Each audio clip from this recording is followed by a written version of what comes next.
ভাইজান, আপনার কি আর কিছু লাগবে?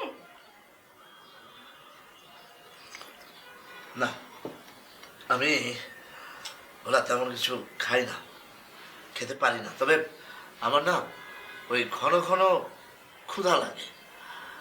তুমি একটা কাজ করবে, তুমি ওই আমাকে 2 ঘন্টা পর পর ওই যা কিছু পারো একটু খাবার দিয়ে যাবে। হ্যাঁ, জি বড় ভাইয়া।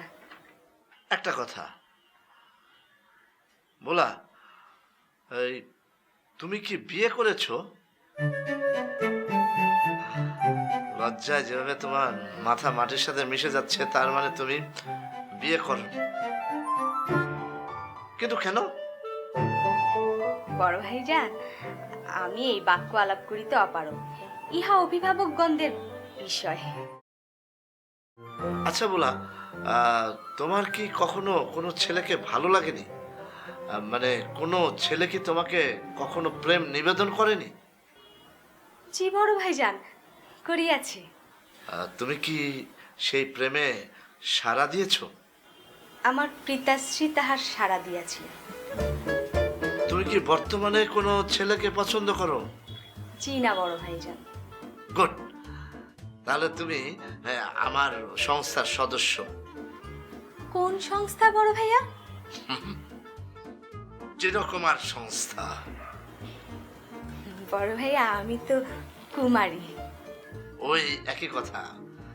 আসল কথা হচ্ছে কুমার, ছেলে কুমার, মেয়ে কুমার। তুমি হবে আমার সংস্থার সদস্য সচিব, ঠিক আছে? অপরাধ মার্জনীয় বড় ভাইজান, আমি আপনার সংস্থার সদস্য হইতে পারিব না। কিন্তু কেন? আমার একটি স্বপ্ন আছে, আমার একখানা সংসার হইবে, একটা উঠোন থাকিবে, সেই উঠোনে আমার কন্যা পুত্র সারাদিন মেলা খেলা করিবে। তিনি বাড়িতে ফিরিলে আমরা একসঙ্গে বসিয়া খাদ্য গ্রহণ করিব। কন্যা বা পুত্র হিসু করিয়া দিবে, সে খুব খেপিয়া যাইবে। 1 মিনিট। ধরো তুমি বিয়ে করলে, বিয়ের 12 বছর পার হয়ে গেল, অথচ তোমার ঘরে কোনো বাচ্চা কাচ্চা এলো না, তখন?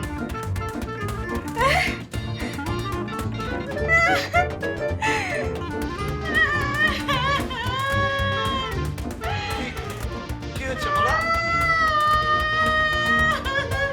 বলা, তোমার সমস্যা কি? মানে